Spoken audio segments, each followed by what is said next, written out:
নবী সাহাবী হযরত উসমান গনির কথা আমার মনে পড়ে গেল। ওই মদিনা জমিনেতে মিষ্টি পানির ব্যবস্থার কথা আল্লাহ নবী জানিয়েছে। হযরত উসমান গনি হুজুর জানাতে লেগেছে, ইয়া রাসূলুল্লাহ, ইয়া হাবিবাল্লাহ, আমি আপনার মুখ থেকে যখন মিষ্টি পানিটা পেয়ে গেছি, আমি উসমান, আমি জানি মদিনা জমিনে আল্লাহ মিষ্টি পানির ব্যবস্থা করে দরবারে এসে উসমান জানাতে লেগেছে, ইয়া রাসূলুল্লাহ, ইয়া হাবিবাল্লাহ, আমি আপনার জন্য মিষ্টি পানির ব্যবস্থা করে ফেলেছি। আরো জোরে বলো, আমার রাসূলুল্লাহ হযরত উসমানকে জানাতে লেগেছে, এ বাবা উসমান, কত টাকা খরচা করেছো মামা? হযরত উসমান গনি জানিয়েছিলেন, ইয়া রাসূলুল্লাহ হাবিবাল্লাহ, 1 লক্ষ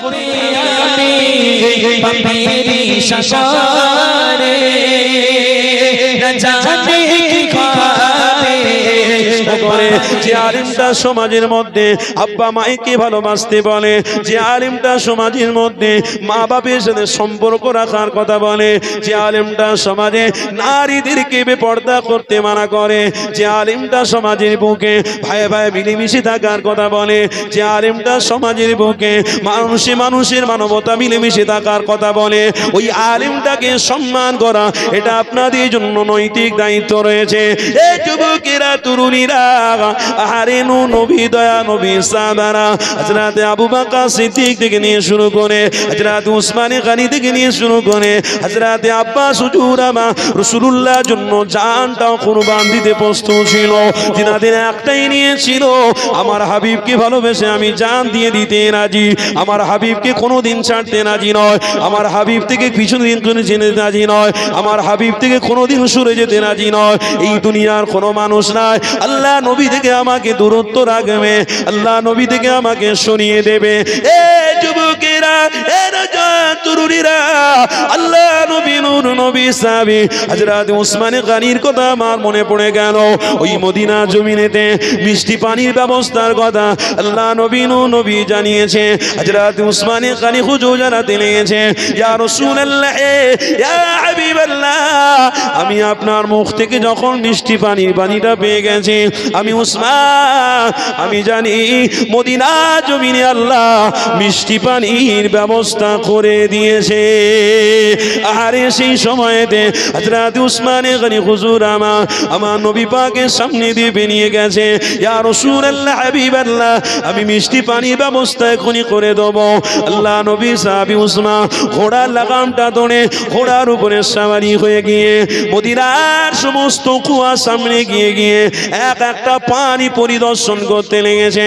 আল্লাহ নবীর প্রেমিক উসমান সারাটা দিন ঘুরে এক জায়গায় এসে দেখতে পেয়েছে, একটা জায়গায় একটা কুয়া রয়েছে, পানি রয়েছে, ওই জায়গায় ঘোড়াটাকে বেঁধে দিয়ে হযরত উসমান গনি ওই কুয়ার পানিটাকে পরীক্ষা করতে লেগেছে।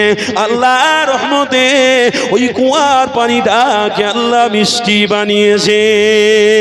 আরে আবু বকর সিদ্দিক হুজুর আমার মদিনা শরীফে রয়েছে, উসমান গনি হুজুর আমার আবু বকরের সাথে হয়ে যাওয়ার জন্য চেষ্টা করেছিল, কিন্তু উসমান বলেছিল, এ আবু বকর আপনি মদিনা জমিনে থাকুন, আমি উসমান এখনই ফিরে আসছি।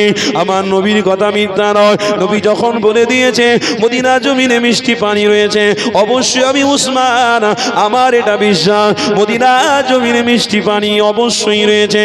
হযরত উসমান গনি ওই মিষ্টি পানিটা দেখে এমন করে মালিককে খোঁজ করতে লেগেছে, এর মালিকানা কে রয়েছে, আমি উসমান কুয়াটা খরিদ করে নেব, কিনে নেব। এই যুবকের আব্বারা, তরুণীরা, হযরত উসমান গনি হুজুর আমার ওই কুয়ার মালিকের কাছে পৌঁছে গেছে। একজন বৃদ্ধা মহিলার কাছে গিয়ে দাঁড়িয়ে বলছে, এই কুয়াটাকে আমি উসমান খরিদ করে নিতে চাই। উসমান, আমি উসমান খরিদ করব, আপনাকে কত টাকা দিতে হবে বলো? ওই বৃদ্ধা মহিলা বলেছিল, এই খরিদ করাটা আমি বুড়িমা, আমার জন্য বড় কষ্টদায়ক নয়, আমার কুয়াটাকে আমি বিক্রি করতে পারি, তবে যা টাকা বলবো সেটাই আমাকে দিতে হবে। হযরত উসমানে গনি হুজুর বলেছিলেন, ও বুড়িমা আপনাকে কত টাকা অর্থ দিতে হবে? আমি উসমান তবু খরিদ করব।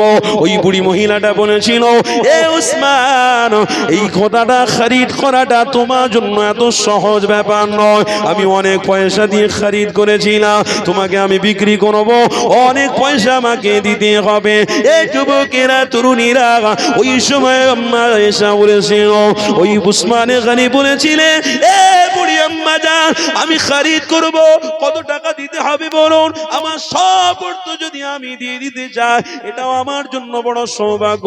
আমি সব অর্থ এখানে দিয়ে দিতে চাই, আমি সব অর্থ আপনাকে দিয়ে দেবো, তাও বি আচ্ছা, কিন্তু মুহাম্মদ রাসূলুল্লাহর জন্য আমি কুয়াটা খরিদ করতে চাই।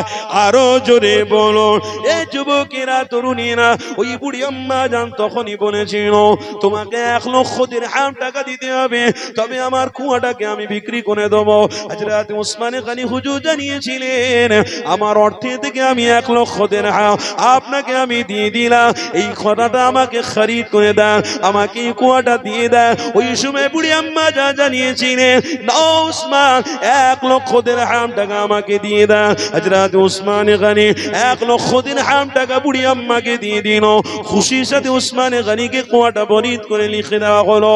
আল্লাহ নবী দরবারে আসলেন, এ যুবকের আব্বারা তরুণীরা, আমার নবী পাকের দরবারে এসে উসমান জানাতে লেগেছে, ইয়া রাসূলুল্লাহ, ইয়া হাবিবাল্লাহ, আমি আপনার জন্য মিষ্টি পানির ব্যবস্থা করে ফেলেছি। আরো জোরে বলো, আমার রাসূলুল্লাহ হযরত উসমানকে জানাতে লেগেছে, এ বাবা উসমান, কত টাকা খরচা করেছো মামা? হযরত উসমানে গনি জানিয়েছিলেন, ইয়া রাসূলুল্লাহ হাবিবাল্লাহ, 1 লক্ষ দিরহাম টাকা দিয়ে আমি নিয়ে ফেলেছিলাম। আল্লাহ নবী জানিয়েছিলেন, এ বাবা উসমান, এত টাকা দিয়ে তুমি কেন খরিদ করতে গেলে? হযরত উসমান বলেছিলেন, ইয়া রাসূলুল্লাহ হাবিবাল্লাহ, 1 লক্ষ দিরহাম আমার রাসূলুল্লাহর প্রেমের কাছে আমি তো অনেক কম করে ফেলেছি। ওই বুড়ি মাটা যদি আমার কাছে সমস্ত অর্থ খরিদ করার কথা বলতো, আমার সমস্ত অর্থ যদি চেয়েও ফেলতো, আমি উসমান আমি দিয়ে দিতাম। কেননা একটাই কারণে, আমার হাবিবের সাথে জান্নাতে যাব বলে। আরো জোরে বলো এই যুবকেরা তরুণীরা। হযরত উসমানে গনি হুজুর আমার এতটা খুশি হয়ে গেলেন, আল্লাহ নবী নবী দয়ার নবী আমার উসমানে গনি হুজুরকে জানাতে লেগেছেন, এ বাবা উসমান, তুমি মুহাম্মদ রাসূলুল্লাহকে এতটা ভালোবাসো, তোমার অর্থের থেকে বেশি পরিচয় তুমি দিয়ে ফেলেছো, তোমার তামাম পৃথিবী থেকে বেশি, তামাম জিনিসের থেকে বেশি আমি মুহাম্মদ রাসূলুল্লাহ, আমাকে তুমি এতটা ভালোবেসে ফেলেছো। উসমান তুমি ঘাবড়াবিও না, উসমান তুমি কষ্ট নিও না, আমি নবী যা বলেছি তোমাকে সত্য বলেছি। এ উসমান, আমি নবী আমার সাথী হয়ে তুমি জান্নাতে চলে যাবে। আরো জোরে বলো নারে তাকবীর। আমার আব্বারা, আমার ভাইয়েরা, হযরত উসমানে গনি দিলের ভিতরে মোহাম্মদ রাসূলকে বসিয়ে ফেলেছে, নবীর জন্য কষ্ট করেছে। আমরা আজকের ইসলামের জন্য, দ্বীনের জন্য, আমার আহল পরিবারকে বাঁচানোর জন্য কষ্ট করব না? ইনশাআল্লাহ। জোরে বলুন না ইনশাআল্লাহ। আমার বিবি মাথায় কাপড় দিয়ে ঘুরবে না, এটা আমার জন্য লজ্জা। আমার কন্যা মাথায় কাপড় দিয়ে ঘুরবে না, এটা আমার জন্য লজ্জা। আমার পরিবার মাথায় কাপড় দিয়ে ঘুরবে না, এটা আমার জন্য লজ্জা। আমার পরিবারকে জান্নাতি নিয়ে যেতে হবে, জান্নাতের রাস্তা দেখাতে হবে। এই দায়িত্ব কিন্তু আপনি গার্জিয়ান, আপনাকে দায়িত্ব নিতে হবে। প্রতিজ্ঞাবদ্ধ করুন, যতদিন বেঁচে থাকবো অর্থ ইনকাম করব, সবকিছু করব, কিন্তু আমার পরিবারকেও জান্নাতি নিয়ে যাওয়ার প্রতিজ্ঞাবদ্ধ করছি। বলুন ইনশাআল্লাহ। আরো জোরে বলুন ইনশাআল্লাহ। তার জন্য চেষ্টা করতে হবে, তার জন্য খাটতে হবে। কি খাটতে হবে? নিজে সৎ হতে হবে, আর তাদেরকে বোঝাতে হবে যে আমি সঠিক রাস্তা ধরেছি, মানে তোমরাও সঠিক রাস্তা ধরো। নিজেকে পরিবর্তন হতে হবে। কেন? নিজের ব্যবহারে নিজের পরিচয় দেওয়া যাবে। ব্যবহার আপনার ভালো হলে পরিচয় ঠিক পাওয়া যাবে, আর ব্যবহার যদি আপনার খারাপ হয় পরিচয় পাওয়া যাবে না। আপনার বিবি আপনাকে সব থেকে ভালো চিনবে। বাড়ির লোকের মধ্যে আপনার বিবি আপনাকে আপনাকে সব থেকে ভালো চিনবে। আপনি যদি আপনার বিবির কাছে ভালো হতে পারেন, পুরো সমাজের কাছে কিন্তু ভালো হতে পারবেন।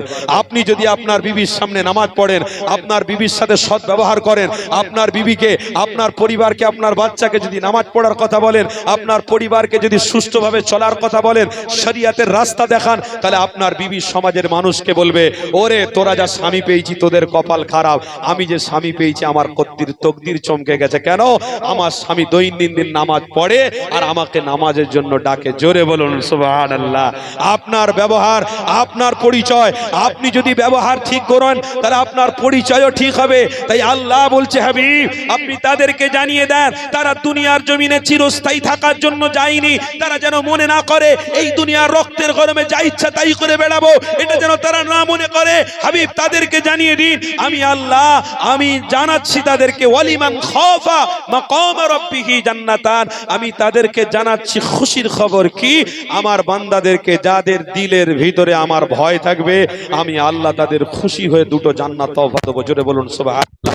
আল্লাহ যদি দুনিয়ার খাবারের ব্যবস্থা এত সুন্দর রাখতে পারে, দুনিয়ার আসমান জমিন এত সুন্দর আপনাকে আমার উপকারের জন্য বানাতে পারে, দুনিয়ার মানুষদেরকে এত চকচকে সুন্দর করে তৈরি করতে পারে, দুনিয়ার মানুষের এত কিছু ব্যবস্থা করে দেখতে পারে, কি গো আল্লাহ জান্নাত তৈরি করাতে পারে না?